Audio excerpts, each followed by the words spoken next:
Hər vaxtınız xeyir, dəyərli izləyicilər. Azərbaycan saatındayıq və bu gün Rauf bəy Mirqədirovla danışacağıq. Rauf bəy, hər vaxtın xeyir olsun.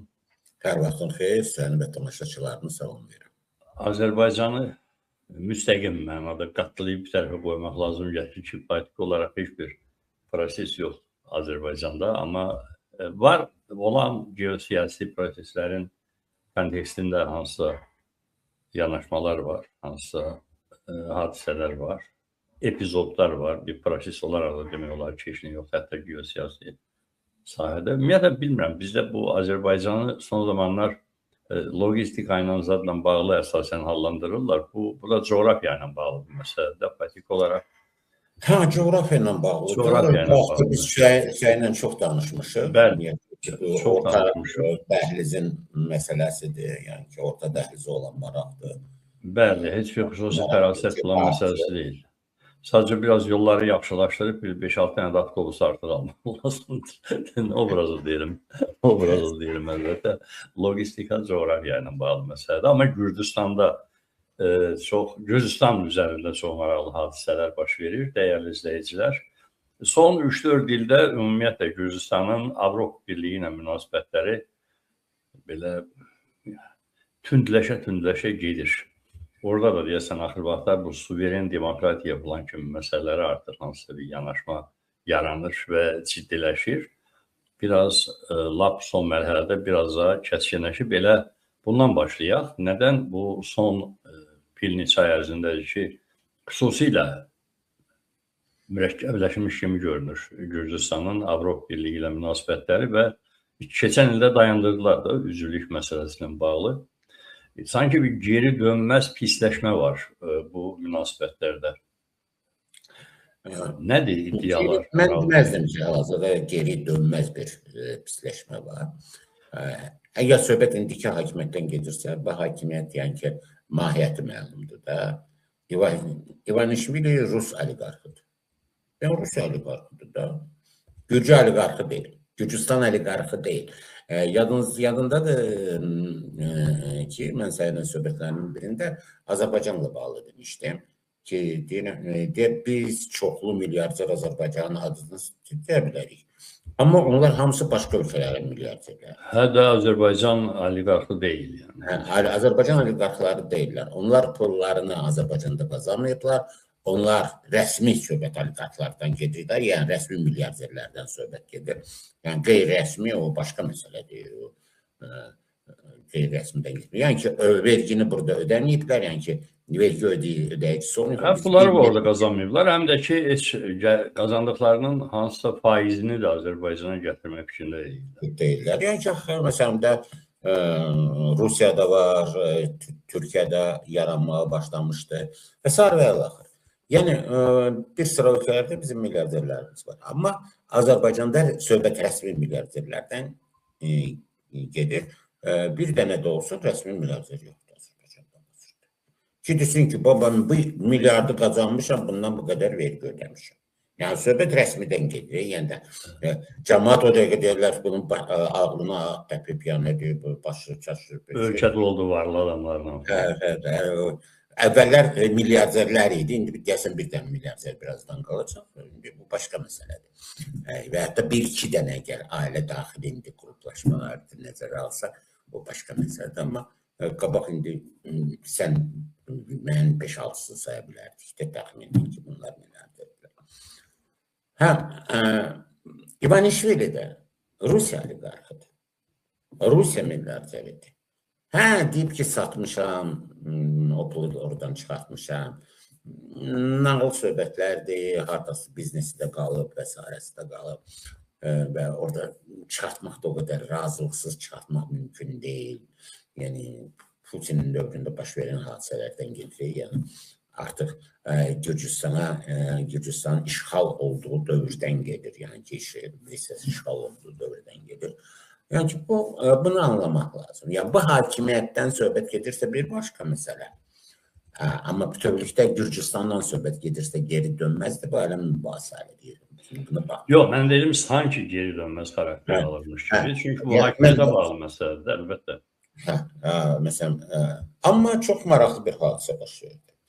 Əslində, əgər indi düzdür, yay vaxtıdır, hamısı istirahətdədir cəmaatın. Ancaq bir 10 gündən sonra cəmaat istirahətdən qayıdacaq da, 15 gündən sonra tutar, qayıdacaqlar evlərinə hamısı.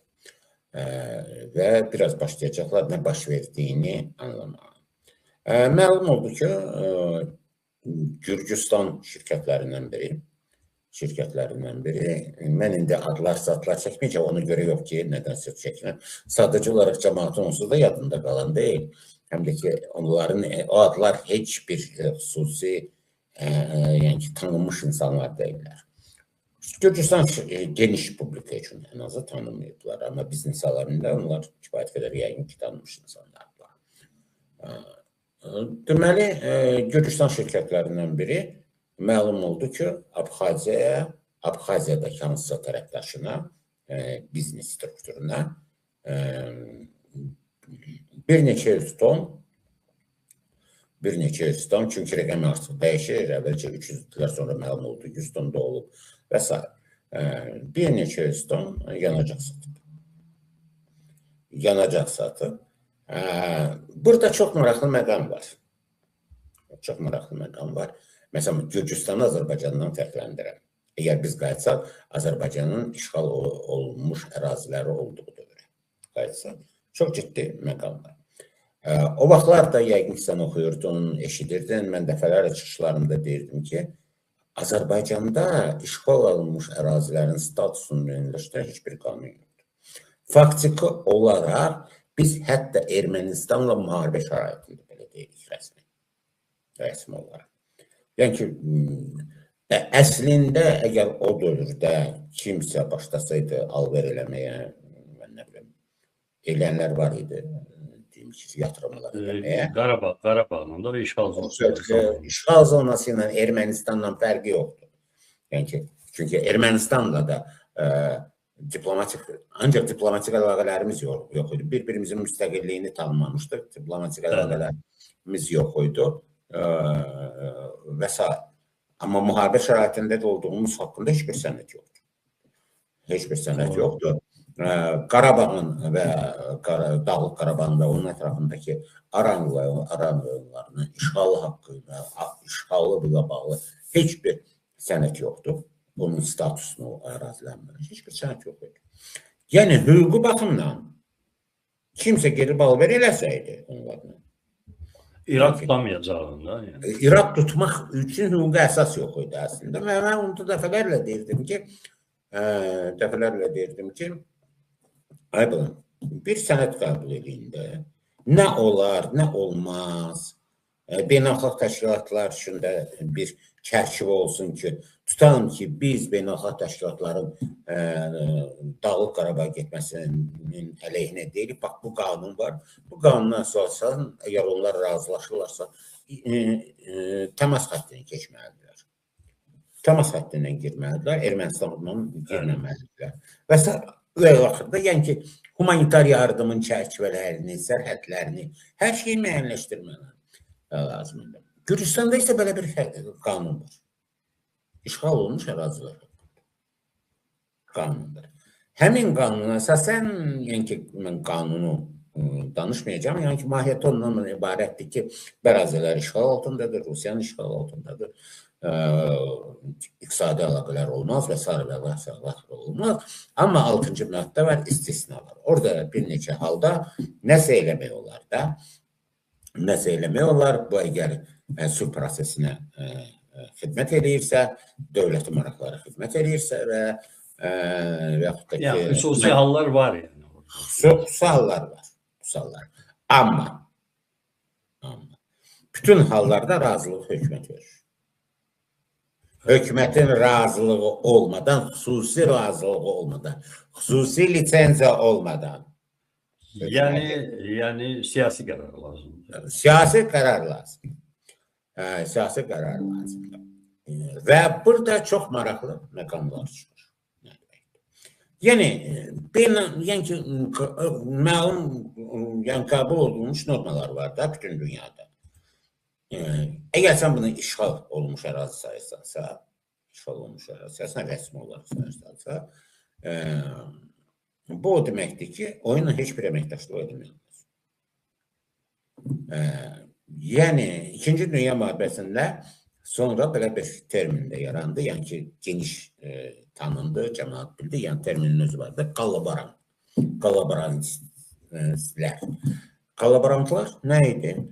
Bu, işğal olunmuş ərazilərdəki rejimlə, administrasiya ilə könüllü olaraq əməkdaşlıq eləyən ölkə vətəndaşları. Rusiyada bu çox olub, Sovetlərdə də, yəni 2-ci Dünya müharibəsində Sovetlərdə, Fransada bir sıra Avropa ölkələrində olub, işğal Almaniya tərəfindən, Faşist Almaniyası tərəfindən işğal dövründə əməkdaşlıq eləyən insanlar olub, bunlar kollaborantlar. Kollaborantlıqda bizim dilə çevirsək, vətənə xəyanət, dövlətə xəyanət. Yəni, indi keçək görək ki, nə baş verib. Mən indi süni intellekt vasitəsilə, yəni ki, o qədər vaxtımda olmayıb ki, özüm vaxt söyləyəm. Müəyyən tədqiqatlara olur. Süni intellektlə işləməyin bir yaxşı söz, sən sualları düzgün qoymalısın, sənin üçün düzgün cavablar tapacaq. Düzgün qoymadın, səhv cavablar tapacaq. Əsas sualları düzgün qoyasan. Deməli, məlum oldu ki, orada bir şirkətlər silsiləsi var. Yəni ki, bir şirkətin adı çəkilir. Amma əslində o şirkət özü heç nə istehsal eləmir, heç nə gətirmir və s. O da başqa yerdən alıb. O şirkət də daha böyük bir holdingin tərkib hissəsidir. Hardan ki, alıb. Yəni ki, mən indi o şirkətlərin adını, o şirkətlərin sahiblərin adını çəkmək fikrində deyiləm, amma mənim üçün maraqlı idi ki, bunlar birbaşa İvanişvilinin adamlarıdır yayın. Məlum oldu ki, hər halda Gürcüstanda qeydiyyatdan keçmiş o şirkətləri mən offşorlara gedib çıxmadım. Çoxdur da, vaxtım da yoxdur, həvəsim də yoxdur əslində. O Gürcülər məşğul olsunlar, tapsınlar, o mənim deyişim. O detallar artıq Gürcülərin özləri üçün maraqlıdır. Maraqlı. Amma Gürcüstanın özündəki o silsilə var da, silsilədə olan, yoxdur da ki, zəncirdə olan, daha doğrusu, şirkətlərin heç biri birbaşa İvanişvilə bağlıdır. Nə də dolayısı, yəni ki, bunun adamları orada, nəsə şeydir. Amma çox maraqlıdır ki, maraqlı bir şey baş verir. Deyirəm, bütün hallarda bir siyasi qərardır. Özü də ki, baş nazirin verdiyi qərar. Baş nazirin imzalamalıdır. Hökumətdir. İcazəni. Baş nazir də Kabahidzedir.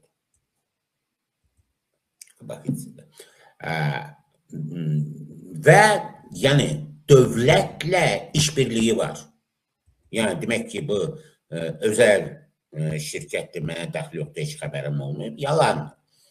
Özdə ən maraqlısı da nədən ibarətdir?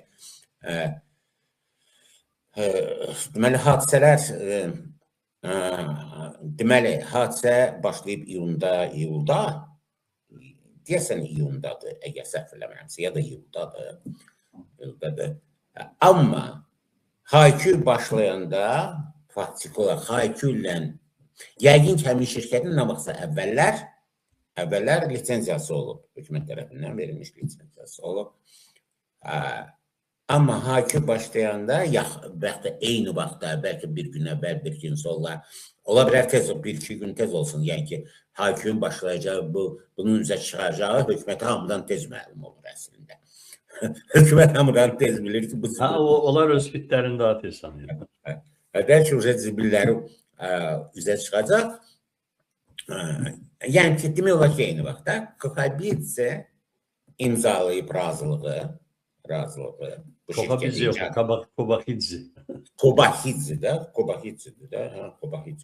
Kabahidze imzalayıb o sənədi və şamil eləyib iyuna.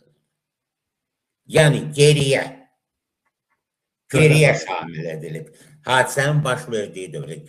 Görünür, nə vaxtsa olub o razılıq. Yaddan çıxıb, yəni mən indi danışacağım, deyirsən, prezent söhbətdən kənar çıxmaq lazımdır. Deməli, hər şeylər olur. Sistem yaddan çıxardır. Deməli, bilmirəm neçə ay idi artıq, bəlkə də 1 il idi, bilmirəm. Neçə ay idi, çox idi hər halda, 1 ilə yaxın idi, ya 1 ildən çox idi indiyana, içəridə idi təkərdən. Həmişə, mənəm 4 ay, 3 ay, sən də olmuşsan da, yəqin o istintaq dövründə həbs qətiyyətindən tərkibini uzadırlar da, qərarını uzadırlar. Bəli. Bir 10 gün qabaq, 5 gün qabaq, 1 həftə qabaq. Bir də görsən yaddan çıxır. Deməli, mən də baxıram ki, bir gün qalıb, 2 gün qalıb, heç kim mənim məhkəməyə zədə aparmır. Bir gün də keçdi. Nə görə mən vəkilimlə görüşməyəcəm, mənim vəkilimlə görüşmədilər. Sən demə, Fuad da səsini çıxartmayıb, çünki məsələ ondan ibarətdir ki, qanunda belə bir şey var da, səni bir maddə ilə tutublarsa, həmin maddə, sən azadlığa çıxdınsa, yəni ki, söhbət istintaq dövründən gedir, yəni ki, məhkəməyə gedə bilərsən. Həmin maddə ilə bir də daha tutmaq olmaz da, çıxmırsan da, başqa bir şey fikirləşməlidir. Fuad sən demə gəlib gözləyir ki, deyir ki, tələb edir ki, Rafı gətirin, mən aparam da Rafı qutardı. Vaxt çıxıb, dünən çıxıb özdə qutarıb var. Dünən vaxt, bunlar görünür, o hayküdən sonra sildi, bütün günü məni qoymadılar, axşam da apardılar məhkəməyə.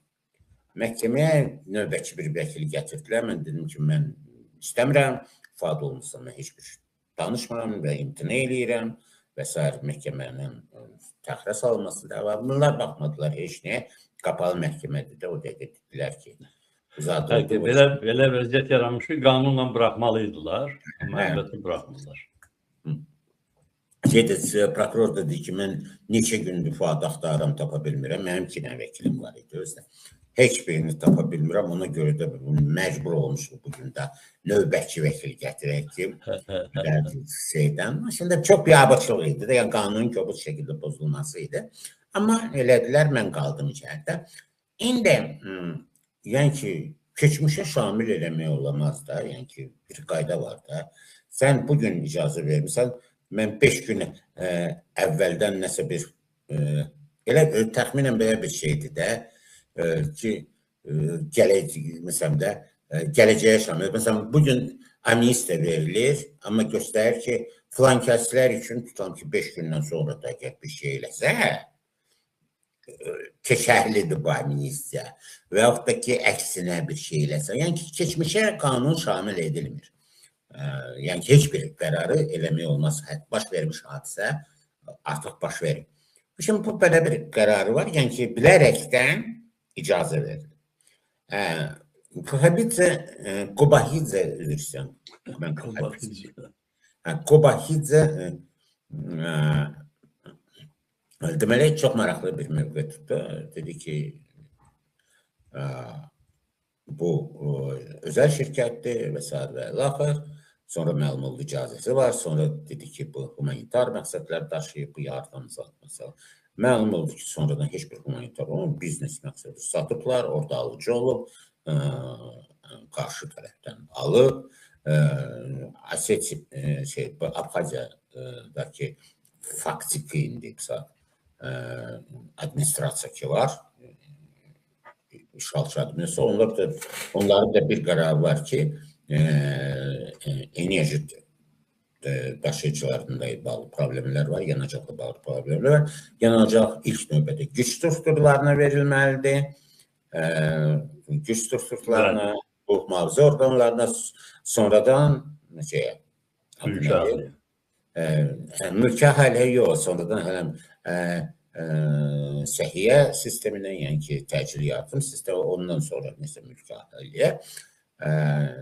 Eyni zamanda hər halda heç kim, heç bir, yəni ki, hələ bir ki, biz hələlik ki, elə bir sənət görmürük ki, heç bir, yəni ki, nə beynəlxalq təşkilatlar tərəfindən, nə də ki, Rusiyanın özündəki, Rusiyanın özü tərəfindən, nə də Abxaziya hökuməti tərəfindən, yəni ki, faktiki də oyuncaq hökuməti tərəfindən, orada doğrudan lap oyuncaq hökumətdir.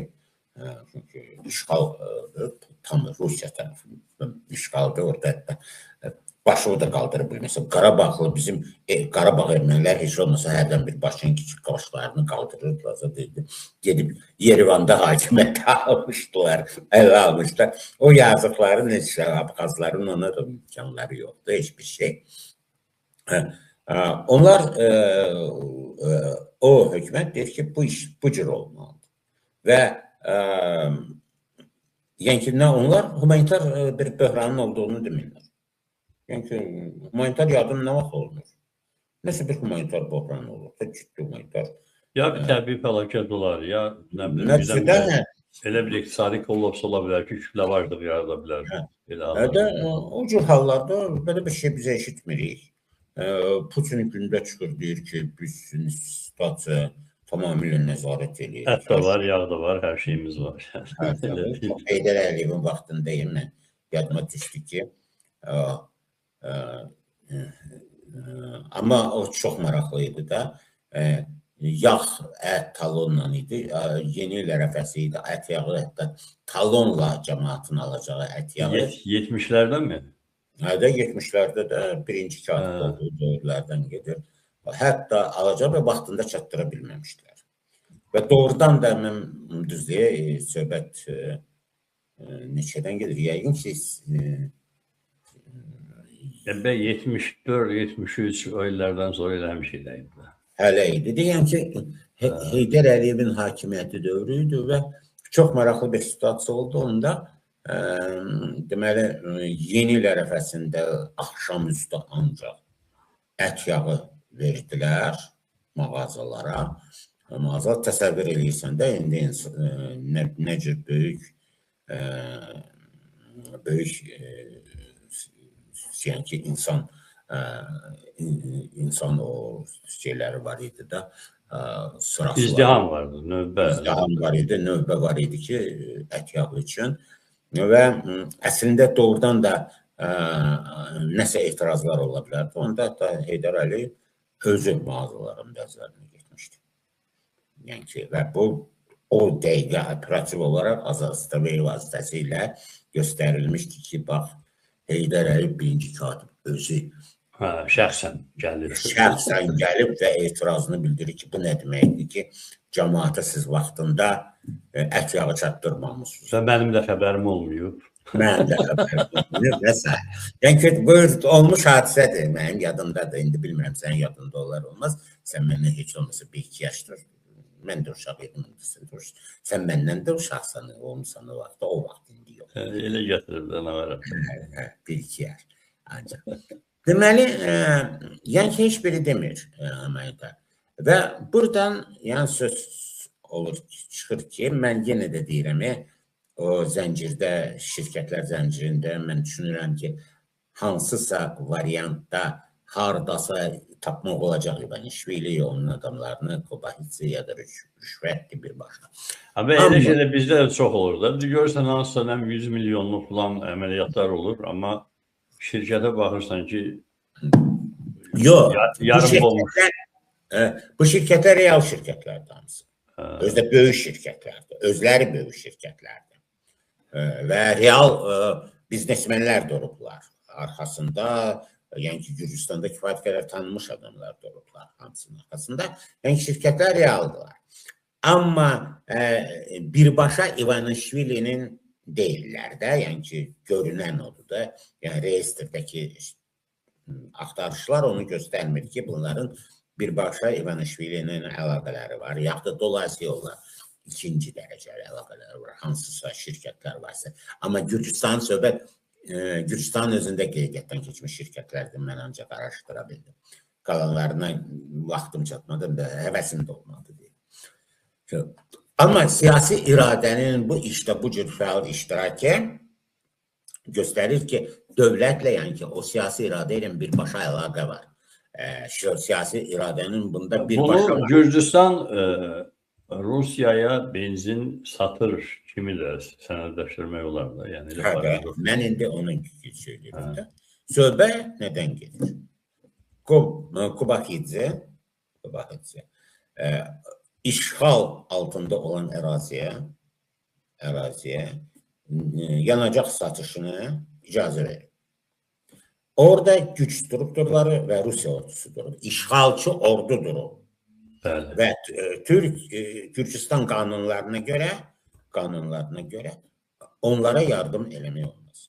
Bu əslində bu addım humanitar xarakter daşımadığı üçün, humanitar xarakter daşımadığı artıq üzə çıxıb, bu təsbit olunur ki, heç bir humanitar xarakter daşımayır və şeyin özü, hərəkətin, yəni ki, ilişkilərin özü biznes səviyyəsindədir, gəlir götürmək səviyyəsindədir və s. Hətta onu satan adam bunu etiraf edib.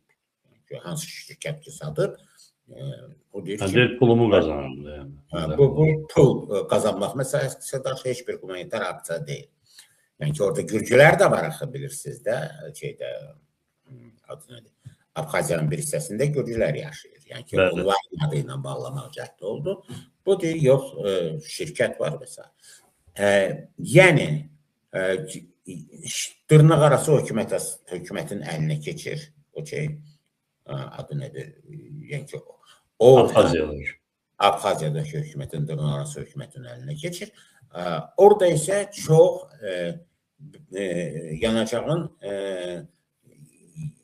deməli, yanacağın paylanmasını çox dəqiq həmin hökumət tərəfindən reqlamentləşdirilir. Yəni, bu göndərilir güc strukturları Gürcüstana qarşı vuruşan güc strukturlarına göndərilir. İlk növbədə, o cümlədən yəqin ki, güc strukturları nəzərdə tutan deyildə, oradakı Rusiya bazaları da nəzərdə tutulur, onlara da göndərilir. İşğalçı orduya da göndərilir. Yəni, işğalçı oyuncaq rejimlə bu birbaşa əməkdaşlıqdır. Yəni, insanlar ölmürdülər, acından siyaydı, donmurdular evlərində və s. və laxır. Çörək qıtlığı yox idi, heç bir humanitar aksiya deyil. Yəni, buna birbaşa siyasi iradə razılıq verib. İcazə verib. Razılıq vermək deyil, məsələn, ola bilər, məsələn, Azərbaycanda da mənim yadımda 93-ün əvvəllərində Azərbaycanda indi mən bilmirəm hakimiyyətdə kimlər bu məsələ ilə əlaqədar idi. Amma Azərbaycandan Ermənistana yanacaq getirdi. Bu barədə söhbətlər var idi, çox söhbətlər var idi. Söhbət yox, mən çəkmişəm onları o vaxt. Rəhmətlik Hacı ilə gedib, operatoru ilə çəkmişəm və təqdim də eləmişəm. Prezident administrasiyasına o vaxt ki, yəni Elçi bəy dövründəki prezident Elçi bəy idi və o vaxt var idi, yəni bütün o marşrutu çəkmişəm, necə keçir. Azərbaycan ərazisinə necə keçir, necə gürcülər qəbul edirlər, sonra gürcülər necə erməniləri ötürürlər. Bütün o şeyi çəkmişdim, var idi da hər halda o vaxtlar. Amma bu icazəli deyildi. Qaçaq idi. İndi kimsə bəlkə himayə eləyirdi, kimsə qazanırdı onunla, mən bilmirəm. Yəni ki, mənim bu şeydə bundan heç bir xəbərim. Mən ancaq olduğunu deyirəm.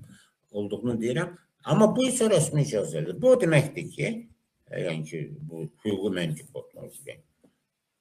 Gürcüstanın baş naziri faktiki olaraq işğalçı rejimlə əməkdaşlıq eləyir, özü də könüllü əməkdaşlıq eləyir. Yəni, kollaborantdır bu adam. Dövlət səviyyəsində kollaborasionizmdir. Kollaborasionizmdir və dövlət səviyyəsindədir və bu adam qanun qarşısında cavab verməlidir. Vətən xəyanət eləyib, yəni ki, düşmən ordusunun yanacaqla təminatında iştirak edir. Yəni, bu başqa işğalçı ordu. Başqa adı yoxdur, yəni ki, nə cür fırlatsan, gəlib buna çıxır. Və burada çox, yəni ki, bu Gürcüstanla bağlı, Gürcüstan-Rusiya münasibətləri ilə bağlıdır bir tərəfi. Əslində, yəqin ki, bəziləri düşünür ki, kimlə bunu alıb? Bunun prinsip etibarı əhəmiyyəti yoxdur. Çünki Gürcüstan çoxlu mənbələrdən neft alır və s. yanacaq alır və s. Azərbaycandan da alır, Rusiyadan da alır, Bolqariyadan da alır, Rumıniyadan da alır və s. və s.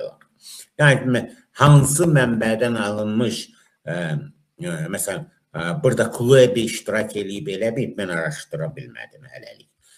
Kulebidəki neft ayırma zavodu.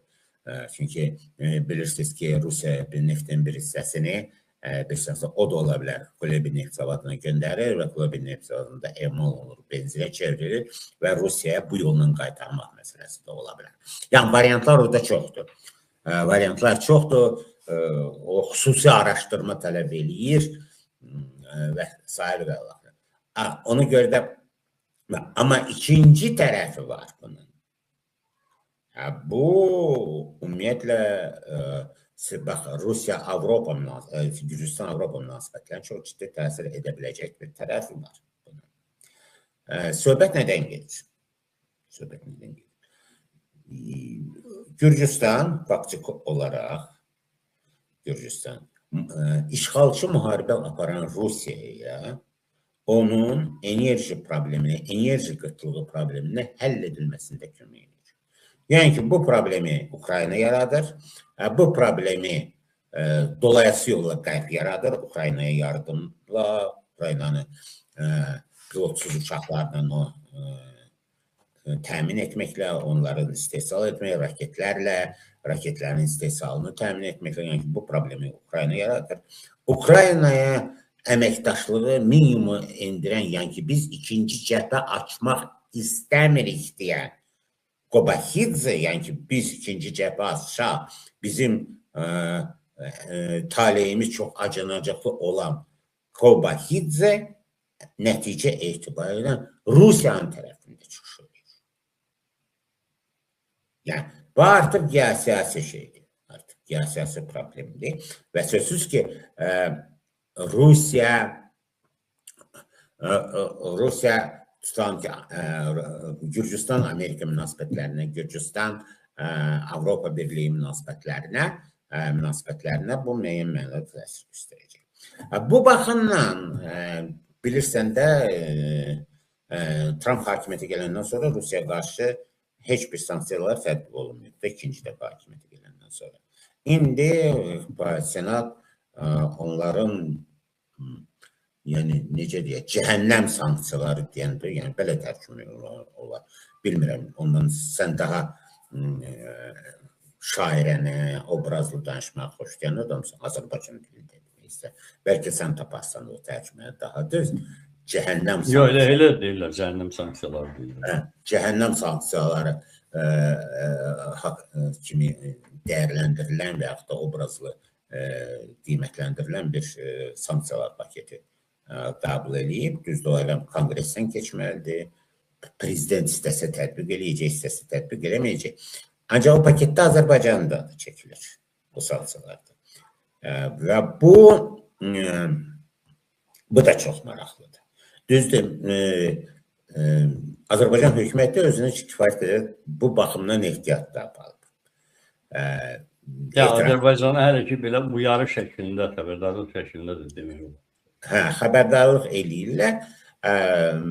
Məsələ nə yerdədir? Məsələ onda idi ki, yəni ki, sanksiyalardan bütün dövlətlər istifadə edirlər öz xeyrinə.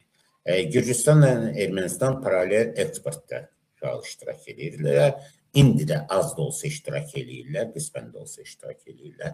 Amma sanksiyalar, o paralel eksportun ikinci dərəcəli sanksiyaların tətbiqi paralel eksportu məhdudlaşdırdı və Türkiyədə Rusiya ilə ticarət dövriyyəsi azaldı, Gürcistanın da azalmağa başlayıb, Ermənistanın da azalmağa başlayıb. Düzdür, Ermənistanla bağlı demək istəyirlər ki, özünü yaxşı aparmır, ona görə azalıb, ancaq ona görə deyil. Onlar 100%, 200% artmışdı həmin o dövrdə. İkinci dərəcəli sanksiyalar olanda hamısı çilir. Azərbaycan paralel eksportda demək olar ki, iştirak eləmirdi. Həm də lazımdır. Nə Rusiyanın özünə lazımdır, çünki İrandan söhbət gedirdisə, İran Xəzər dənizi vasitəsilə nə lazımdır göndərirdi. Türkiyədən söhbət gedirdisə, Qara dəniz var idi, Gürcüstan, Ermənistan var idi və s. var idi. Ona görə də Azərbaycandan o qədər də istifadə edilməsi üçün Rusiya lazım idi. Azərbaycanın özünə lazım. Amma Azərbaycan başqa şey eləyirdi. Rusiyadan neft alırdı. Öz daxili tələbatlarını təmin eləyirdi. Azərbaycan enerji daşıyıcılarına neft, qaz da ala bilərdi və Azərbaycan enerji daşıyıcılarını isə satırdı Avropaya. Müəyyən dövrə qədər bu Qərbin də maraqlarına cavab verirdi. Çünki Rusiya enerji daşıyıcılarına əvəzi tapmaq o qədər də asan deyildi.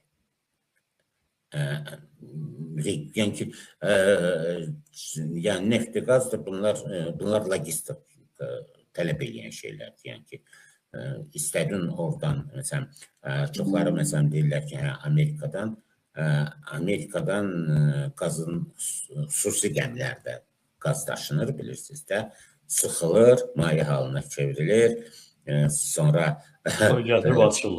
açırlar, həm logistika çox mürəkkəbdir, o logistikanı bir gündə yaratmaq mümkün deyildir. Sənin o qədər gəmin olmalıdır ən azından Amerikadan gətirmək üçün.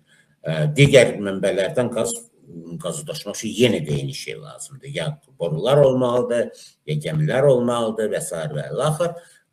Yəni ki, əvəz tapmaq bir gün işi deyil. Burada isə bilirsən ki, borular da var idi və s. var idi.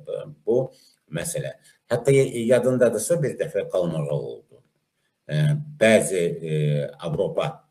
Avropadakı bəzi bizim tərəfdaşlarımız Azərbaycan neftini qəbul etməkdən imtina elədilər.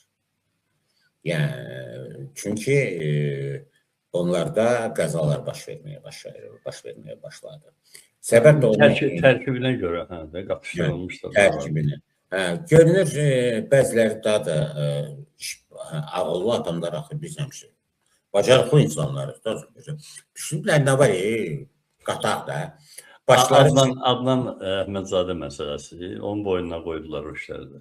O işlər bilməm, onun boynuna qoydular. Mən heç maraqlandırmır o figurlar, kimlər, adlar nədir? Çünki Əhməd, Vəli, Tahir olmasının əhəmiyyəti yoxdur. Hamısı şeydir. Ancaq ki, ola bilər də kimsə ağıllı adam belə olub aralarında deyib ki, qataq da Qazaxıstandan gələn nefti və ya o bir nefti və s. Rusiya bəlkə neftin qataq. Nə olsun, neft də gedib çıxacaq, emal olunacaq.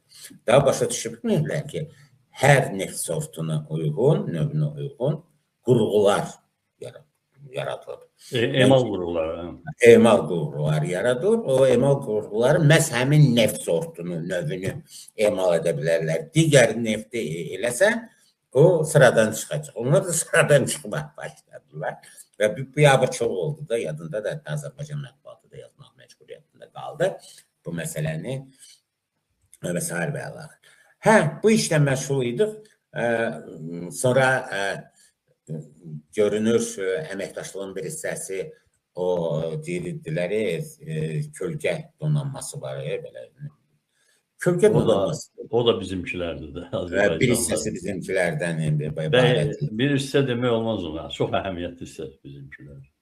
Mən düşünürəm bir hissəsi. Çox əhəmiyyətli. Orada çox idi. Orada hətta söhbət yüzlər... Putinin kölgə... Yox, mən düşünürəm. Kölgə donanması deyilən o nə var? Onun rahat 50% Azərbaycanlılar. Bilmirəm indi, mən də... Mən bilirəm də, bəy. Söhbət əlin indinin özündə sanksiyalara düşən bir 500-600 gəmi var, yəni ki, balaca şeydir. Balaca şeydir. 5-600 gəmi nədir ki, bəy? Elə dedin ki, elə mənim xəbərim var o işlərdən, yəni bilirəm. İndi siz indi biznes adına məşğulsuz, yəqin biznes aləmində əlaqələrimiz var. Yox. Zarafat edirəm. Zad üçün deyir, qayğanağın dadını bilmək üçün yumurtlamaq ehtiyac yoxdur. Deməli, o məsələlər var idi. O ikinci dərəcəli sanksiyalar olduqca tətbiq olunmaya başladıqca Azərbaycan yavaş-yavaş həmin şeylərdən imtina eləməyə başladı. Məsələn, mən indi dəqiq rəqəmlər yadımda deyil. Məsələn, 25-ci ildə bizim Rusiyadan ixal etdiyimiz enerji daşıyıcılarının həcmi 25-ci ildə, daha doğrusu 26-cı ilin əvvəlində, birinci yarısında 25-ci ildən dəfələrlə azdır. Yəni, söhbət dəfələrlədən gedir abi. Yəni ki, o dəqiqə başa düşüblər, çörək pula əsas səsi oradan çıxır, büdcəyə pullar oradan gəlir, hər şeyə öz ciblərini dəmli büdcəyə gəlir. İlk növbədə öz ciblərini, sonra büdcəyə. Mən biraz sıralamanı düz eləmədim. Yəni ki, hər şey orada, əksər hissəsi Rusiyadan gəlmir. Həm də ki,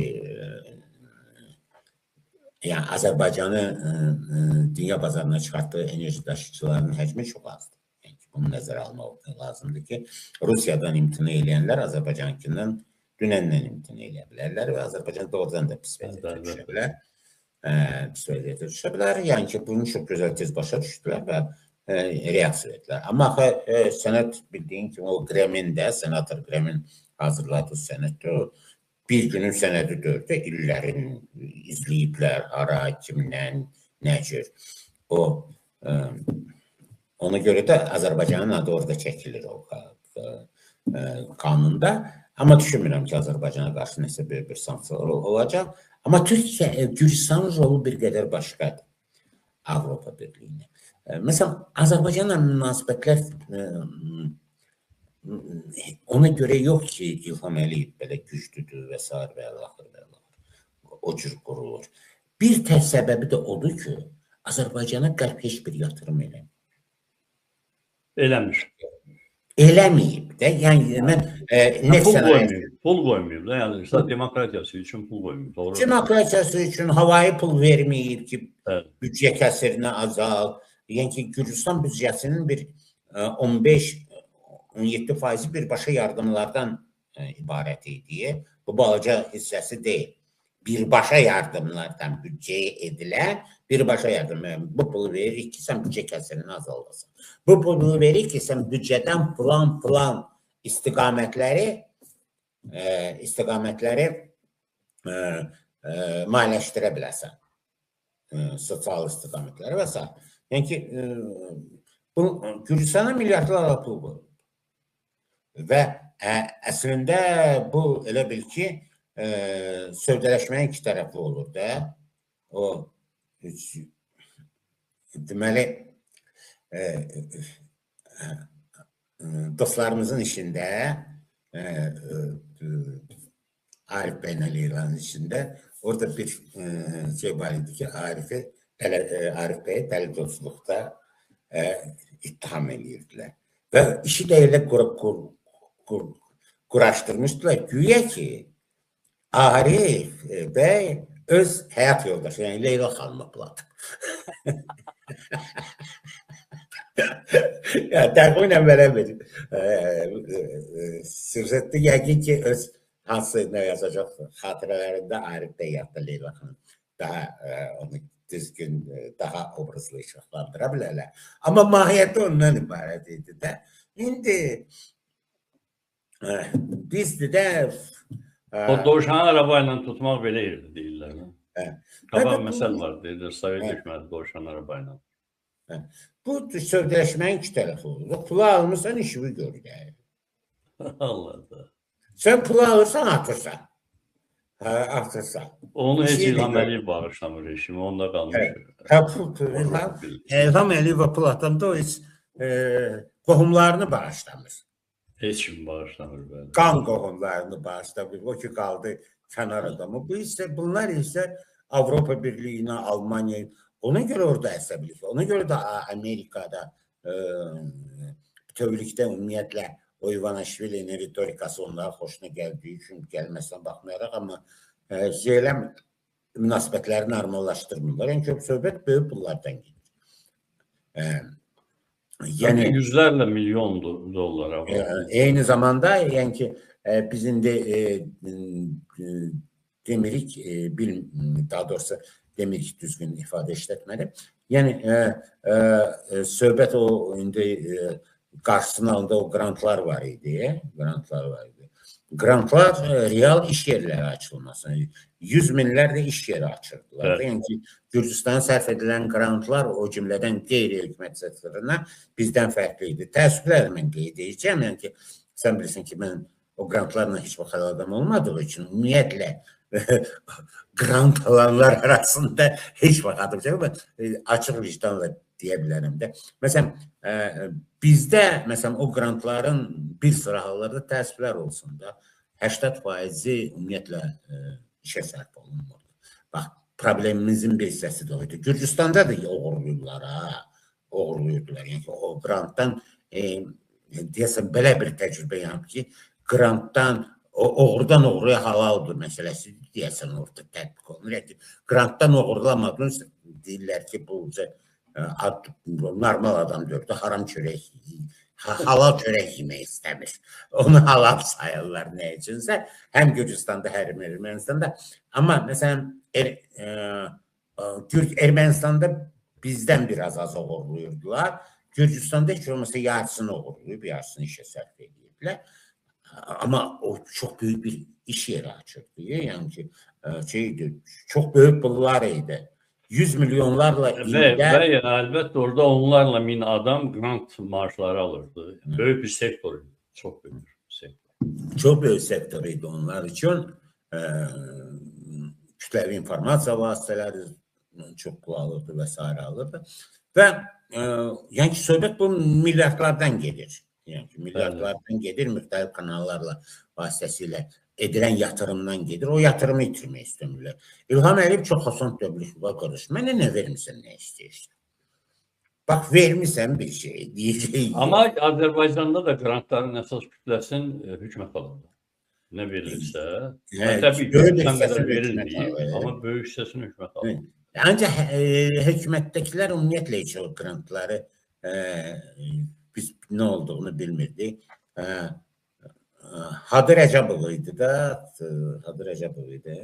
Hadının oğlu əlbəttə böyük qrant alanı idi, amma dövlət idarələrində çox böyük qrant alırdı. Dövlət idarələri, ancaq yəni Gürcüstanla Ermənistanla müqayisədə az idi.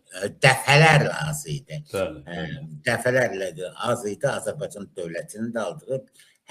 Bunlara məsələn böyük qrantları verirdilər. İndi vaxtilə dostumuz olan indi də mənim münasibətlərim pisdir. Məsələn, bir arada Eldar bəy kifayət qədər çox qrant ala bilirdi. Eldar kimdir? Eldar Namazov da indi hökumətin belə dayaqlarının, icralıcı dayaqlarından birinə çevrilmiş Eldar bəyə mən nəzərdə tuturam. Amma bir dövrlərdə bizi ilə də dostluq eləyirdi də. Baba dostluq eləyirdi. O hələm 90-cı ilin lap əvvəllərindən o qrant prosesində iştirak edirdi. Mən indi adlar çəkmək istəmirəm. Sonra kimisə yadda salacağım, kimisə yadda çıxacaq. Sonra da deyəcəklər ki... Yaddan çıxanın xətrinə deyəcək ki, məni yedir. Yox, xətrin, yadda saldıqlar bir hissəsi incəcək. Mən burada heç bir şey eləməyim. Amma Azərbaycan çox az olub bu qrantlar. Hətta kimsə çox az... Əlbəttə, o biri ölkələrlə müqayisədə çox az olub Azərbaycan. Çox az olub. Yəni ki, Gürcüstana isə ümumiyyətlə müxtəlif kanallarla yardımlar edilib də. Məsələn, Avropa Birliyi bütövlükdə yardımlar eləyib. Ayrı-ayrı Avropa dövlətləri ayrı-ayrılıqda yardımlar eləyiblər. Amerika Birləşmiş Ştatları ayrı yardımlar eləyib. Beynəlxalq təşkilatlar vasitəsində çoxlu yardımlar olub. Və sözsüz ki, söhbət puldan gedir də. Pulu almışsan, işi gör. Görmək istəmişsənsə, get düşün. Onda bir səylə vırışacaq. Yəni, vuruşma. Yəni ki, İlham Əliyev onun baxımdan mən dırnaq arası alnı açıqdır da. Almayıb. Yəni... ehtiyacı da olmayıb. Almayıb, qrantlara ehtiyacı olmayıb. Ona görə də... İlham Əliyev özü qrant paylayırdı oralarda. İndi deyir ki, alver eləmək istəyirsinizsə, başqa şeydən gəlin alver eləyək də. Yəni ki, bu söhbət gördü.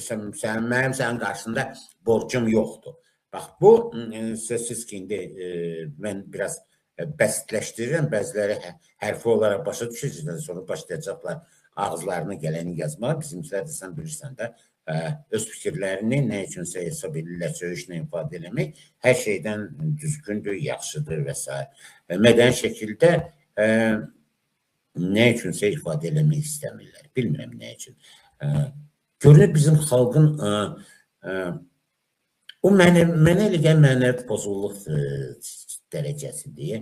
Artıq söymək dəbə minib və daha yaxşı qarşılanır. Biraz mədəni şəkildə sarkazmla, ironiya ilə fikri ifadə eləməyə əvəzinə. Mən məsələn, həmişə vəlatlarımı deyirəm ki... Yox, bəy, o mütaliə ilə bağlı, təhsillə və mütaliə ilə bağlı məsələdir. Bu bir tərəfi də var, mənə elə gəlir. Ki, görürlər ki, söyüş sənəni daha çox qulaq asırlar. Ona gördülər söyüş. Bütün anlarda söyüş yalnız hansısa mədəniyyətsizliyin ifadəsi deyil ki. O, bütün anlarda mədəniyyətsizliyin göstərir. Yox, yalnız deyirəm mədəniyyətsizliyin ifadəsi deyil də. Həm də başqa göstəricilərin çatmamasının istəyir. Mən məsələn həmişə uşaqlarıma deyirəm ki, heç vaxt söyüş söyməyin də övladlarıma deyirəm ki, bu intellektual kasıtlığın göstəricisidir. Ki, sən fikrini başqa cür ifadə eləyə bilmirsən, başlayırsan söyləməyə. Olmaz. Hər bir fikri, hətta ən ağır ittihamı söyüşsüz ifadə eləmək mümkündür. Əlbəttə, əlbəttə. Bax, indi biz çox ağır ittihamlar Qubahidzəyə qarşı irəli sürdük. Mən sürdüm, daha doğrusu. Kimə qarşı? Qubahidzəyə qarşı çox ağır ittihamlar irəli sürdük. Daha doğrusu mən sürdüm. Amma söymədik yəni. Amma söymədim. Sən səsini çıxartmadın çox. Mən Qubahidzə ilə nə işim? Qalan uşaqdır. Bax, bu iki məqam var da, bu yalnız xəyanət deyil. Bu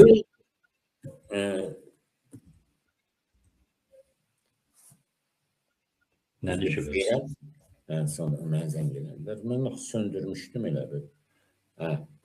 Deməli, bu təkcə xəyanət deyil. Yəni, vətənə xəyanət deyil.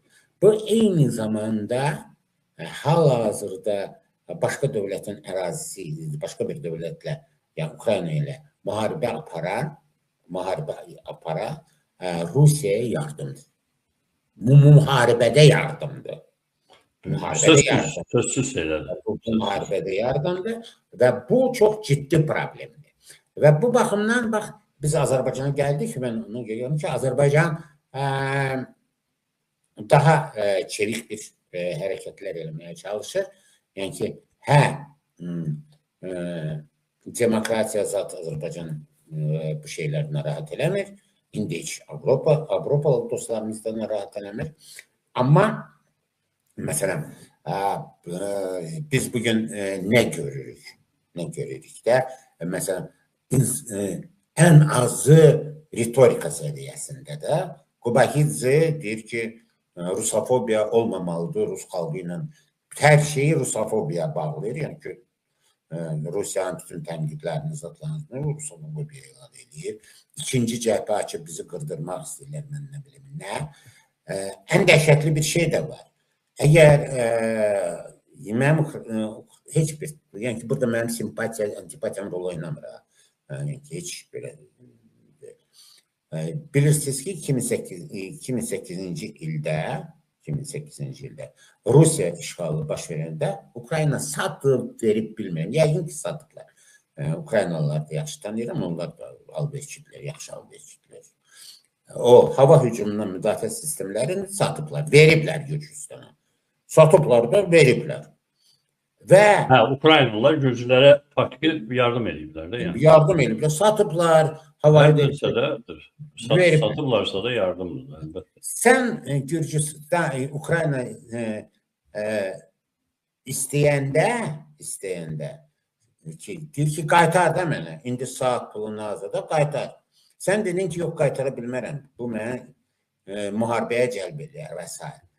Okey. Amma heç olmasa neytral qaldı. Sən isə faktiki olar Rusiya hərb maşınına indi yardım edirsən. Hərb maşınlara yardım edirsən və Ukraynaya qarşı vuruşmaqda. Və bir tərəfdən də bu da çox maraqlı prosesdir. Mən də ritorikanı şeylərim.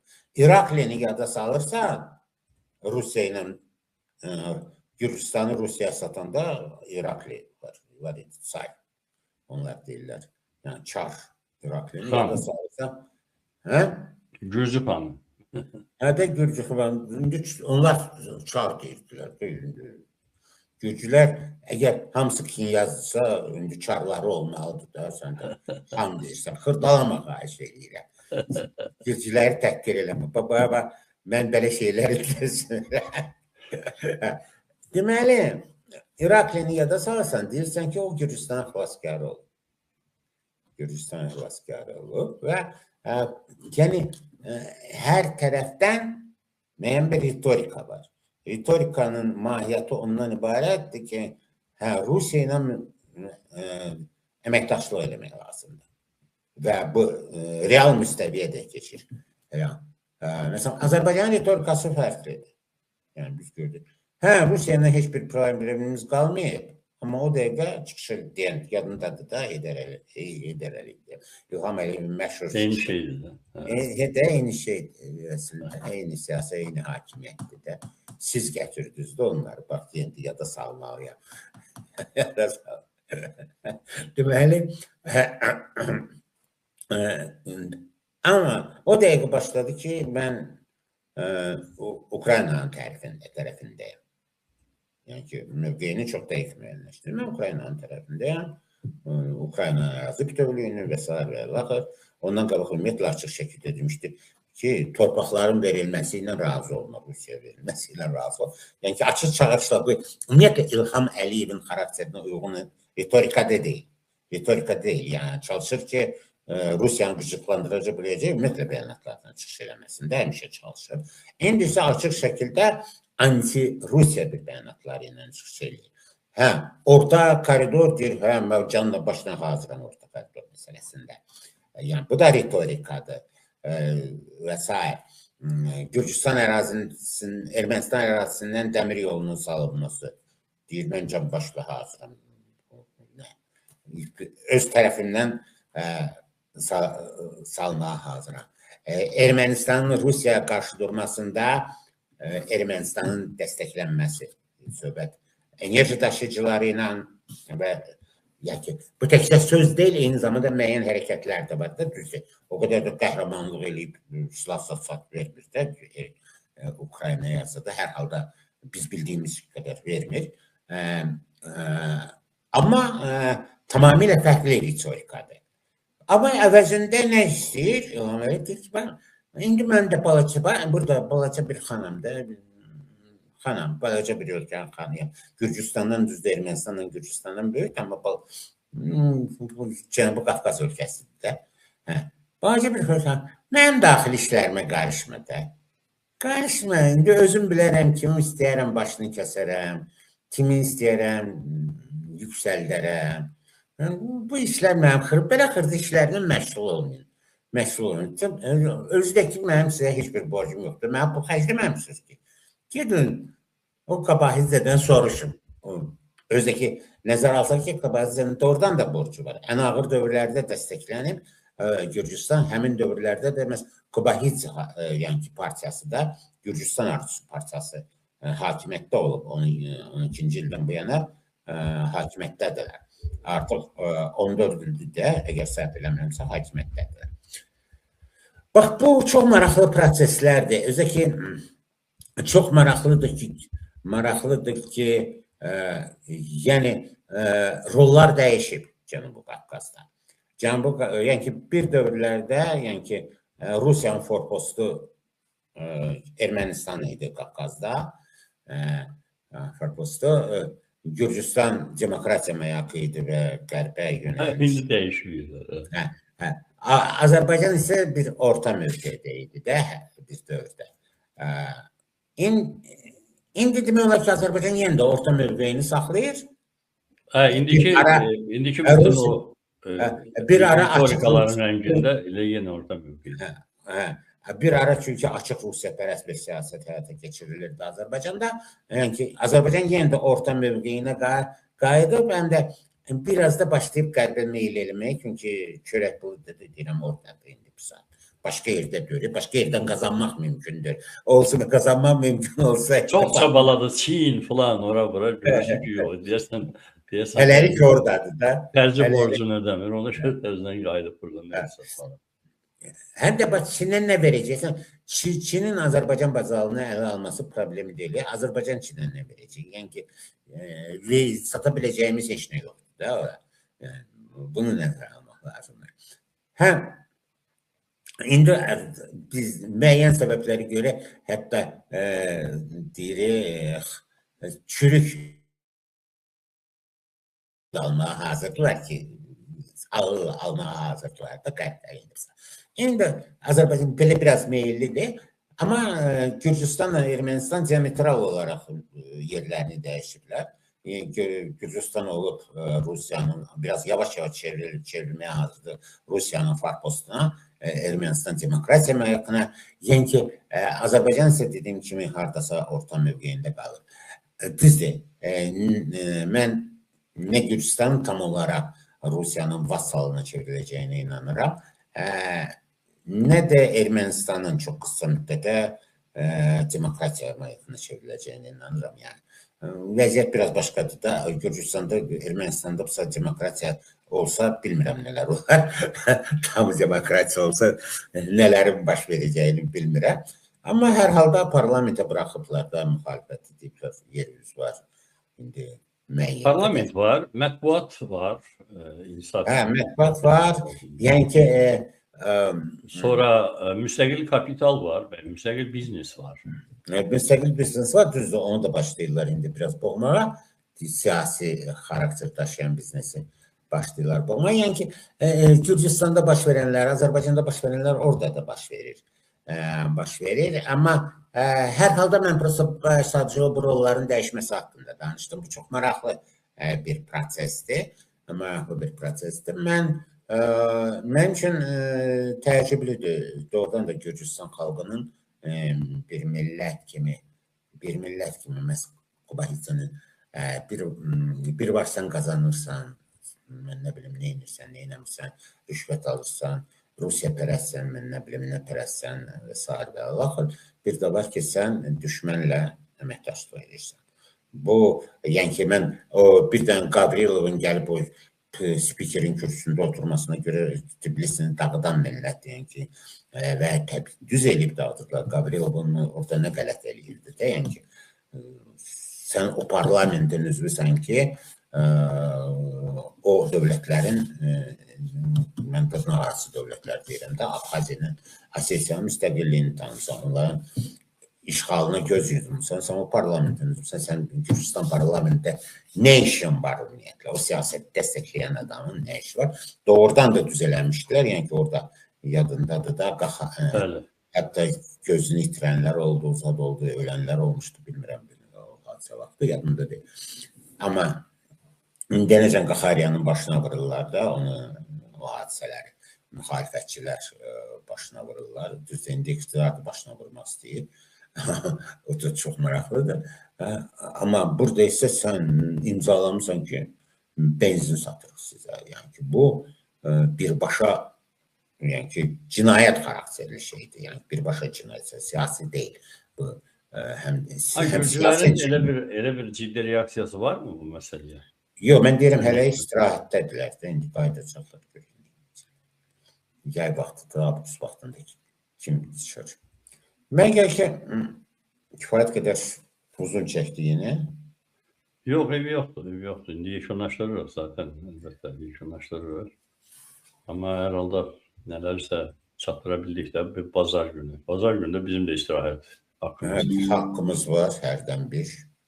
Mən istirahət edirəm. Mən təqaüdçü adamam.